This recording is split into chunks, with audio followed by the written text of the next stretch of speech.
착한 세입자, 착한 집주인 있을까요? 에이, 그런 거 없어요. 안녕하세요, 모야입니다. 오늘 갑자기 생각이 나가지고 오래간만에 영상을 찍는데요. 착한 세입자, 착한 집주인 있을까요? 그런 게 있을 리가 없죠. 생각해 보세요. 처음부터 나쁜 집주인이 있고 나쁜 세입자가 있나요? 그러진 않고 상황에 따라서 이렇게 만들어진 것 같아요.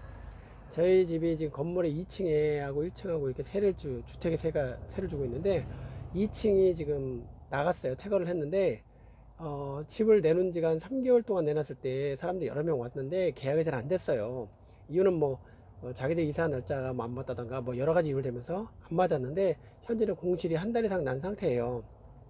근데 이사 나가는 날 집을 안을 살펴보니까 화장실이 욕실 겸 화장실이 완전히 썩어 있는 거예요. 분명히 2년간 세를 줬는데 2년 전에 완전 새 걸로 다 교체가 된 상태였거든요. 그게 망가져 있는 거예요. 그래서 물어봤죠. 아, 이게 왜 이럽니까? 왜 이게 다 녹이 나고 다 망가졌습니까? 라고 했더니 원래 그렇대요. 아니, 새 걸 줬는데 왜 그러냐니까, 살면서 약간씩 이렇게 변해고 있었대요. 그럼 연락을 나한테 줬어야 되지 않았냐, 이런 상황이라고. 근데 그런 걸 고지 않았기 때문에 전부 물어내야 된다, 고치고 나가야 된다 했더니 못 물어내겠다는 거예요. 아니, 이게 재료가 나빠서 이렇게 된 건데 왜 물어내야 되냐, 이런 얘기를 하더라고요. 그래서 아니, 같은 걸 썼는데 왜 재료가 망가냐, 우리 집은 멀쩡하다라고 얘기했죠. 그랬더니 아니라는 거예요. 계속 우겨요. 그래서 저희 여기 집이 3층이니까 올라와 보라고 봤더니 그 아주머니가 보시더니 이 집은 반짝반짝거리네 그러더라고요. 그래서 재료가 똑같은 거예요. 그랬더니 집주인이가 더 좋은 걸 썼겠죠. 그래서 저희가 이 건물을 살 때 3층에 우리가 거주할 거라고 해서 산 게 아니라 다 인테리어가 돼 있는 걸 샀기 때문에 어느 쪽이 더 좋다 나쁘다가 없다, 똑같은 걸 썼다. 그러니까 본인들이 사용을 잘못한 거다. 화장실을 환기를 안 해서 이렇게 변색이 된 거다. 그러니까 물어내야 된다. 그랬더니 나중에는 수긍을 좀 하다가 반만 물어내겠다는 거예요. 그래서 그런 거 없습니다. 2년 바가 사용 안 했기 때문에 전부 물어내셔야 합니다. 법률상 그렇게 되어 있고, 제가 이 집을 중공공 임대사업자로 국가에 신고를 하고 임대를 주고 있는데, 그 계약서에도 써 있어요. 제가 쓴 게 아니라 국가에서 조항을 넣어서 쓴 거예요. 사용 수익에 의한 물건에 대해서 이 내용 연한이 있다고. 그러니까 최소 6년이고 최장 10년이에요. 그래서 그런 내용이 있기 때문에 그걸 얘기해 줬더니 그때부터 약간 수긍을 하다가 뭐 자기가 나름대로 뭔가 조치를 취해보겠다고 해서 제가 얘기를 했어요. 할 수 있는 거 다 해보라고, 다 하시라고, 그래야 나중에 후회가 없다고. 근데 결국은 다 물어냈습니다. 공사비가 한 80만 원 정도 나왔는데요. 다 물어내고 수리를 하고, 수리하는데 일주일 걸렸거든요. 그렇게 하고 다시 지금 임대를 놨는데 아직 임대가 나가진 않았어요. 그러니까 저한테 그분들은 그런 피해를 준 거예요. 2년밖에 안 됐는데 망가뜨렸죠. 그리고 공사하는 기간 걸렸죠. 사람 안 맞춰졌죠. 얘들 안정적인 월세가 있다, 이런 부분이 있잖아요. 하지만 제가 지금 월세와 전세를 다 해본 결과, 사람마다 차이가 있겠지만 저는 월세 비중보단 전세 비중을 좀 많이 둬야 될 것 같다는 생각이 들어요. 그게 왜냐면 공실이 날 위험이 좀 높다라는 거죠.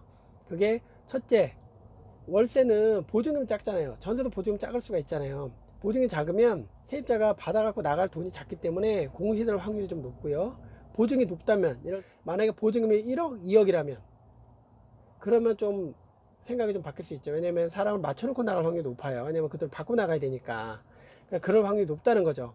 그래서 전세 비중을 좀 높여야 되겠다는 생각을 좀 가지고 있어야지. 현재는 나쁜 세입자, 나쁜 건물주, 그런 건 없잖아요, 처음에. 근데 상황이 이렇게 만들었죠. 2년밖에 안 쓴 게 이런 상태로 만들어져 있다는 거예요.